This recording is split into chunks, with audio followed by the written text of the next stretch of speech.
ಆಕಾಶವಾಣಿ ಪ್ರದೇಶ ಸಮಾಚಾರ ಓದುತ್ತಿರುವವರು ರೇಖಾ ನಾಯ್ಕರ್. ಮುಖ್ಯಾಂಶಗಳು: ಒಳ ಮೀಸಲಾತಿ ಹಂಚಿಕೆ ಕುರಿತಂತೆ ಸರ್ಕಾರ ಮಹತ್ವದ ನಿರ್ಣಯ. ಎಡಗೈ ಹಾಗೂ ಬಲಗೈ ಸಮುದಾಯಕ್ಕೆ ತಲಾ ,5.25, ಇತರರಿಗೆ ,4.5 ಹಂಚಿಕೆ. ಸರ್ಕಾರ ಪರಿಶಿಷ್ಟರಿಗೆ ಒಳ ಮೀಸಲಾತಿ ನೀಡುವ ಬದಲು ಗೊಂದಲ ಸೃಷ್ಟಿಸಿದೆ. ಸಂಸದ ಗೋವಿಂದ ಕಾರಜೋಳ ಆರೋಪ. ಎಂಜಿನಿಯರಿಂಗ್ ಶುಲ್ಕ ಏರಿಕೆ ಬಗ್ಗೆ ಅಂತಿಮ ನಿರ್ಧಾರ ಕೈಗೊಂಡಿಲ್ಲ.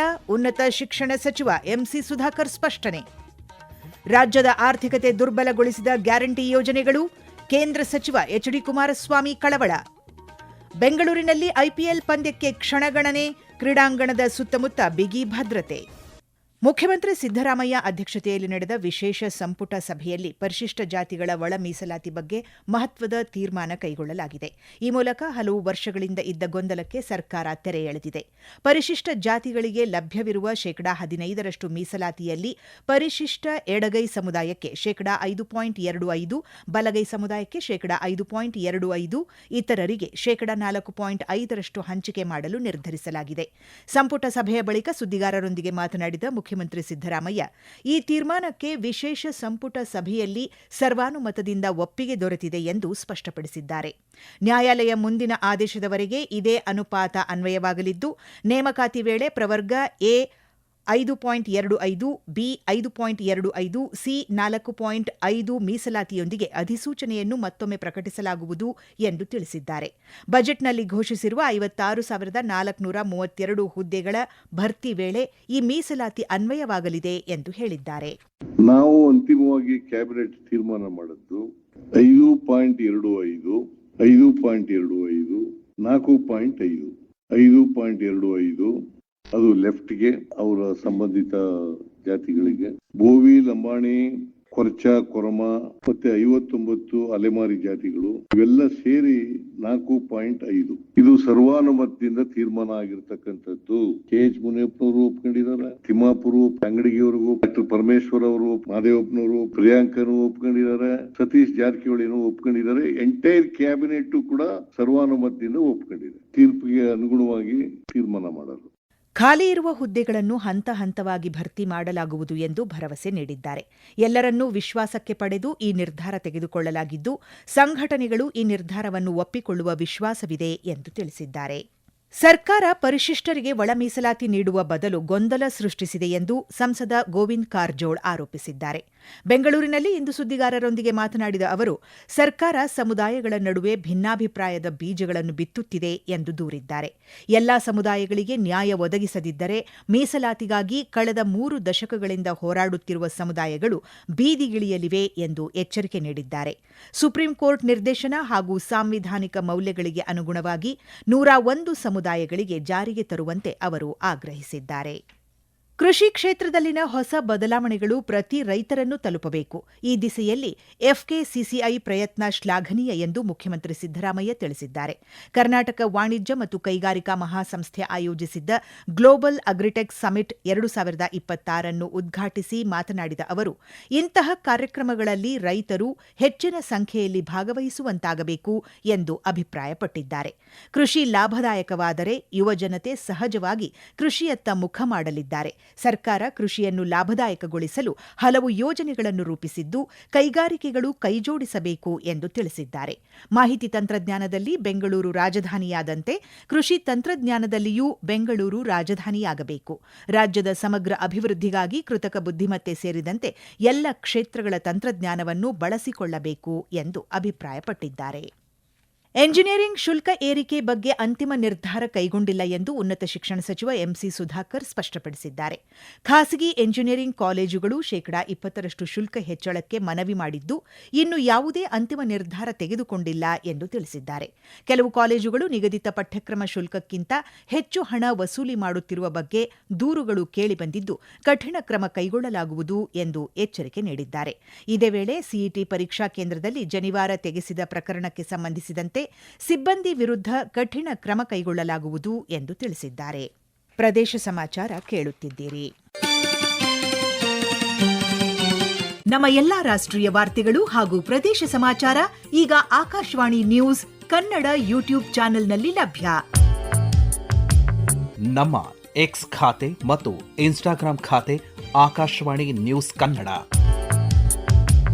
ಹೆಚ್ಚಿನ ಮಾಹಿತಿಗಾಗಿ ನಮ್ಮ ಫೇಸ್ಬುಕ್ ಖಾತೆ AIR ಕನ್ನಡ ನ್ಯೂಸ್ ಅನುಸರಿಸಿ. ಮಾಹಿತಿಯ ಹೂರಣ ವಾರದ ಕಾರ್ಯಕ್ರಮ ಪ್ರಚಲಿತ ವಿದ್ಯಮಾನ ಪ್ರತಿ ಬುಧವಾರ 9:15ಕ್ಕೆ.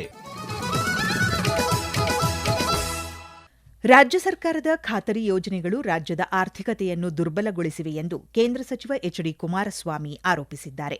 ಮೈಸೂರಿನಲ್ಲಿ ಇಂದು ಮಾತನಾಡಿದ ಅವರು, ಕರ್ನಾಟಕ ಮುಂಬರುವ ದಿನಗಳಲ್ಲಿ ಶ್ರೀಲಂಕಾದಂತಹ ಪರಿಸ್ಥಿತಿ ಎದುರಿಸಬಹುದು ಎಂದು ಕಳವಳ ವ್ಯಕ್ತಪಡಿಸಿದ್ದಾರೆ. ಮಹಿಳೆಯರಿಗೆ 2,000 ರೂಪಾಯಿ ನೀಡುವುದು ಪ್ರಯೋಜನಕಾರಿಯಾಗಿ ಕಾಣಬಹುದು. ಆದರೆ ಸರ್ಕಾರವು ಹೇಗೆ ಹಣಕಾಸು ಒದಗಿಸುತ್ತಿದೆ ಎಂಬುದನ್ನು ಜನರು ಪರಿಶೀಲಿಸಬೇಕು ಎಂದು ತಿಳಿಸಿದ್ದಾರೆ. ಗ್ಯಾರಂಟಿ ಯೋಜನೆಗಳಿಗೆ ಹಣಕಾಸು ಒದಗಿಸಲು ಸರ್ಕಾರ ದೊಡ್ಡ ಪ್ರಮಾಣದಲ್ಲಿ ಸಾಲ ಮಾಡುತ್ತಿದೆ. ಪರಿಣಾಮ ರಾಜ್ಯದ ಖಜಾನೆ ಖಾಲಿಯಾಗಿದೆ ಎಂದು ಅಸಮಾಧಾನ ವ್ಯಕ್ತಪಡಿಸಿದ್ದಾರೆ.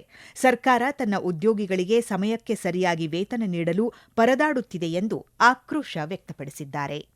ಖಾಯಂ ಬೋಧಕರ ಕೊರತೆ ಎದುರಿಸುತ್ತಿರುವ ಸಾರ್ವಜನಿಕ ವಿಶ್ವವಿದ್ಯಾಲಯಗಳಲ್ಲಿ ಪಿಎಚ್ಡಿ ಮಾರ್ಗದರ್ಶಕರಾಗಿ ಪ್ರಥಮ ದರ್ಜೆ ಕಾಲೇಜುಗಳ ಹಿರಿಯ ಪ್ರಾಧ್ಯಾಪಕರ ಸೇವೆ ಬಳಸಿಕೊಳ್ಳಲು ಅವಕಾಶ ಕಲ್ಪಿಸುವಂತೆ ವಿಧಾನ ಪರಿಷತ್ ಸದಸ್ಯ ಹಾಗೂ ಮಾಜಿ ಉಪಸಭಾಪತಿ ಪುಟ್ಟಣ್ಣ ಸರ್ಕಾರವನ್ನು ಆಗ್ರಹಿಸಿದ್ದಾರೆ. ಜ್ಞಾನಜ್ಯೋತಿ ಸಭಾಂಗಣದಲ್ಲಿ ಡಾ ಮನಮೋಹನ್ ಸಿಂಗ್ ಬೆಂಗಳೂರು ನಗರ ವಿಶ್ವವಿದ್ಯಾನಿಲಯ, ಬೆಂಗಳೂರು ವಿಶ್ವವಿದ್ಯಾಲಯದ ಸಹಯೋಗದಲ್ಲಿ ಆಯೋಜಿಸಲಾಗಿರುವ ಕರ್ನಾಟಕ ಇತಿಹಾಸ ಪರಿಷತ್ತಿನ 36ನೇ ವಾರ್ಷಿಕ ಮಹಾ ಅಧಿವೇಶನ ಉದ್ಘಾಟಿಸಿದ ಅವರು, ಸಮಾಜದ ಸರ್ವತೋಮುಖ ಪ್ರಗತಿಗೆ ಪೂರಕವಾಗಿ ಉನ್ನತ ಶಿಕ್ಷಣ ಹಂತದಲ್ಲಿ ಇತಿಹಾಸವೂ ಸೇರಿದಂತೆ ಮಾನವಿಕ ಶಾಸ್ತ್ರಗಳ ಅಧ್ಯಯನ ಮತ್ತು ಸಂಶೋಧನೆಗೆ ಅಗತ್ಯ ಸೌಲಭ್ಯಗಳನ್ನು ಒದಗಿಸಬೇಕೆಂದು ಒತ್ತಾಯಿಸಿದ್ದಾರೆ. ಆಶಯ ಭಾಷಣ ಮಾಡಿದ ನವದೆಹಲಿಯ ಜವಾಹರಲಾಲ್ ನೆಹರು ವಿಶ್ವವಿದ್ಯಾಲಯದ ವಿಶ್ರಾಂತ ಇತಿಹಾಸ ಪ್ರಾಧ್ಯಾಪಕರಾದ ಪ್ರೊಫೆಸರ್ ಜಾನಕಿ ನಾಯರ್, ಕರ್ನಾಟಕ ಜ್ಞಾನ ಭಂಡಾರ ಅಭಿವೃದ್ಧಿಪಡಿಸುವಂತೆ ಸಲಹೆ ನೀಡಿದ್ದಾರೆ. ಕನ್ನಡ ಅಭಿವೃದ್ಧಿ ಪ್ರಾಧಿಕಾರದ ಅಧ್ಯಕ್ಷ ಪ್ರೊಫೆಸರ್ ಪುರುಷೋತ್ತಮ್ ಬಿಳಿಮಲೆ ಉನ್ನತ ಶಿಕ್ಷಣದ ಸವಾಲುಗಳು ಮತ್ತು ಸಾಧ್ಯತೆಗಳು ಎಂಬ ವಿಷಯದ ಕುರಿತು ಪ್ರಧಾನ ಉಪನ್ಯಾಸ ನೀಡಿದರು. ಕನ್ನಡದ ವರನಟ ಡಾ ರಾಜ್ಕುಮಾರ್ ಅವರ 97ನೇ ಜನ್ಮದಿನಾಚರಣೆಯನ್ನು ರಾಜ್ಯಾದ್ಯಂತ ಇಂದು ಆಚರಿಸಲಾಯಿತು. ನಟನೆಯ ಮೂಲಕ ಜೀವನ ಮೌಲ್ಯಗಳನ್ನು ಬೋಧಿಸಿದ ವರನಟ ಡಾ ರಾಜ್ಕುಮಾರ್ ಕನ್ನಡದ ಶ್ರೇಷ್ಠ ರತ್ನ ಎಂದು ವಿಜಯಪುರ ಅಪರ ಜಿಲ್ಲಾಧಿಕಾರಿ ಡಾ ಔದ್ರಾಮ ಅಭಿಪ್ರಾಯಪಟ್ಟಿದ್ದಾರೆ. ಕನ್ನಡ ನಾಡು, ನುಡಿ ಹಾಗೂ ಸಿನಿಮಾ ರಂಗದಲ್ಲಿ ಅಪಾರ ಸೇವೆ ಸಲ್ಲಿಸಿದ ಡಾ ರಾಜ್ಕುಮಾರ್ ಕನ್ನಡದ ಅಸ್ಮಿತೆಯಾಗಿದ್ದಾರೆ ಎಂದು ಕರ್ನಾಟಕ ಸಾಹಿತ್ಯ ಅಕಾಡೆಮಿ ಸದಸ್ಯ ಪ್ರಕಾಶ್ ರಾಜ್ ಮೇಹು ಬಣ್ಣಿಸಿದ್ದಾರೆ. ಚಾಮರಾಜನಗರದ ವರನಟ ಡಾ ರಾಜ್ಕುಮಾರ್ ಜಿಲ್ಲಾ ರಂಗಮಂದಿರದಲ್ಲಿ ನಡೆದ ಕಾರ್ಯಕ್ರಮ ಉದ್ಘಾಟಿಸಿ ಮಾತನಾಡಿದ ಅವರು, 5ನೇ ಶತಮಾನದ ಬಸವಣ್ಣನಂತೆ 21ನೇ ಶತಮಾನಕ್ಕೆ ರಾಜಣ್ಣ ಎಂದು ಅಭಿಪ್ರಾಯಪಟ್ಟಿದ್ದಾರೆ. ಡಾ ರಾಜ್ಕುಮಾರ್ ರಂಗಕಲೆ ಮತ್ತು ಚಿತ್ರರಂಗದಲ್ಲಿ ಮಾಡಿದ ಸಾಧನೆ ಇಂದಿನ ಪೀಳಿಗೆಗೆ ಮಾದರಿ ಎಂದು ವಿಜಯನಗರ ಅಪರ ಜಿಲ್ಲಾಧಿಕಾರಿ ಇ ಬಾಲಕೃಷ್ಣ ಅಭಿಪ್ರಾಯಪಟ್ಟಿದ್ದಾರೆ. ಬೆಂಗಳೂರು ಗ್ರಾಮಾಂತರ ಜಿಲ್ಲಾಡಳಿತ ಹಾಗೂ ಕನ್ನಡ ಮತ್ತು ಸಂಸ್ಕೃತಿ ಇಲಾಖೆ ವತಿಯಿಂದಲೂ ವರನಟ ಪದ್ಮಭೂಷಣ ಡಾ ರಾಜ್ಕುಮಾರ್ ಅವರ 97ನೇ ಜನ್ಮ ದಿನಾಚರಣೆ ಆಚರಿಸಲಾಯಿತು. ಡಾ ರಾಜ್ಕುಮಾರ್ ಅವರ ಸಂದೇಶಗಳನ್ನು ಪ್ರತಿಯೊಬ್ಬರೂ ಜೀವನದಲ್ಲಿ ಅಳವಡಿಸಿಕೊಳ್ಳಬೇಕು ಎಂದು ಧಾರವಾಡ ಜಿಲ್ಲಾಧಿಕಾರಿ ಸ್ನೇಹಲ್ ಆರ್ ಕರೆ ನೀಡಿದ್ದಾರೆ. ಡಾ ರಾಜ್ಕುಮಾರ್ ಅವರ ವ್ಯಕ್ತಿತ್ವ, ಮೌಲ್ಯಗಳು ಮತ್ತು ಸಮಾಜದ ಮೇಲಿನ ಬದ್ಧತೆ ಇಂದಿನ ಯುವ ಪೀಳಿಗೆಗೆ ದಾರಿ ತೋರಿಸಲು ಸಹಕಾರಿಯಾಗಿದೆ ಎಂದು ಗದಗ ಜಿಲ್ಲಾಧಿಕಾರಿ ಸಿಎನ್ ಶ್ರೀಧರ್ ತಿಳಿಸಿದ್ದಾರೆ. ಬೆಂಗಳೂರಿನ ಚಿನ್ನಸ್ವಾಮಿ ಕ್ರೀಡಾಂಗಣದಲ್ಲಿ ಇಂದು ರಾಯಲ್ ಚಾಲೆಂಜರ್ಸ್ ಬೆಂಗಳೂರು ಹಾಗೂ ಗುಜರಾತ್ ಟೈಟಾನ್ಸ್ ನಡುವೆ ಐಪಿಎಲ್ ಟಿ20 ಪಂದ್ಯ ನಡೆಯಲಿದ್ದು ಕ್ಷಣಗಣನೆ ಆರಂಭವಾಗಿದೆ. ಈ ಆವೃತ್ತಿಯಲ್ಲಿ ಆರ್ಸಿಬಿ ಬೆಂಗಳೂರಿನಲ್ಲಿ ಆಡುವ ಕೊನೆಯ ಲೀಗ್ ಪಂದ್ಯ ಇದಾಗಿದೆ. ಪಂದ್ಯದ ಹಿನ್ನೆಲೆಯಲ್ಲಿ ಬೆಂಗಳೂರು ಸಂಚಾರಿ ಪೊಲೀಸರು ಕ್ರೀಡಾಂಗಣ ಸುತ್ತಮುತ್ತ ಸಂಚಾರ ವ್ಯವಸ್ಥೆಯಲ್ಲಿ ಬದಲಾವಣೆ ಮಾಡಿದ್ದು, ನಗರದಲ್ಲಿ ಬಿಗಿ ಭದ್ರತೆ ಏರ್ಪಡಿಸಲಾಗಿದೆ. ಕಳೆದ ಪಂದ್ಯಗಳ ವೇಳೆ ಟಿಕೆಟ್ಗಳು ಕಾಳಸಂತೆಯಲ್ಲಿ ಮಾರಾಟವಾಗಿದ್ದ ಹಿನ್ನೆಲೆಯಲ್ಲಿ ಸಿಸಿಬಿ ಪೊಲೀಸರು ಇಂದು ಟಿಕೆಟ್ ಅಕ್ರಮ ಮಾರಾಟಗಾರರ ಮೇಲೆ ನಿಗಾ ಇರಿಸಿದ್ದಾರೆ. ಕೊನೆಯಲ್ಲಿ ಮತ್ತೊಮ್ಮೆ ಮುಖ್ಯಾಂಶಗಳು. ಒಳ ಮೀಸಲಾತಿ ಹಂಚಿಕೆ ಕುರಿತಂತೆ ಸರ್ಕಾರ ಮಹತ್ವದ ನಿರ್ಣಯ. ಎಡಗೈ ಹಾಗೂ ಬಲಗೈ ಸಮುದಾಯಕ್ಕೆ ತಲಾ ,5.25, ಇತರರಿಗೆ ,4.5 ಹಂಚಿಕೆ. ಸರ್ಕಾರ ಪರಿಶಿಷ್ಟರಿಗೆ ಒಳ ಮೀಸಲಾತಿ ನೀಡುವ ಬದಲು ಗೊಂದಲ ಸೃಷ್ಟಿಸಿದೆ, ಸಂಸದ ಗೋವಿಂದ್ ಕಾರಜೋಳ್ ಆರೋಪ. ಎಂಜಿನಿಯರಿಂಗ್ ಶುಲ್ಕ ಏರಿಕೆ ಬಗ್ಗೆ ಅಂತಿಮ ನಿರ್ಧಾರ ಕೈಗೊಂಡಿಲ್ಲ, ಉನ್ನತ ಶಿಕ್ಷಣ ಸಚಿವ ಎಂಸಿ ಸುಧಾಕರ್ ಸ್ಪಷ್ಟನೆ. ರಾಜ್ಯದ ಆರ್ಥಿಕ ದುರ್ಬಲಗೊಳಿಸಿದ ಗ್ಯಾರಂಟಿ ಯೋಜನೆಗಳು, ಕೇಂದ್ರ ಸಚಿವ ಎಚ್.ಡಿ. ಕುಮಾರಸ್ವಾಮಿ ಕಳವಳ. ಬೆಂಗಳೂರಿನಲ್ಲಿ ಐಪಿಎಲ್ ಪಂದ್ಯಕ್ಕೆ ಕ್ಷಣಗಣನೆ, ಕ್ರೀಡಾಂಗಣದ ಸುತ್ತ ಬಿಗಿ ಭದ್ರತೆ. ಇಲ್ಲಿಗೆ ಪ್ರದೇಶ ಸಮಾಚಾರ ಮುಕ್ತಾಯವಾಯಿತು. ನಮ್ಮ ಮುಂದಿನ ವಾರ್ತಾ ಪ್ರಸಾರ 7:35ಕ್ಕೆ.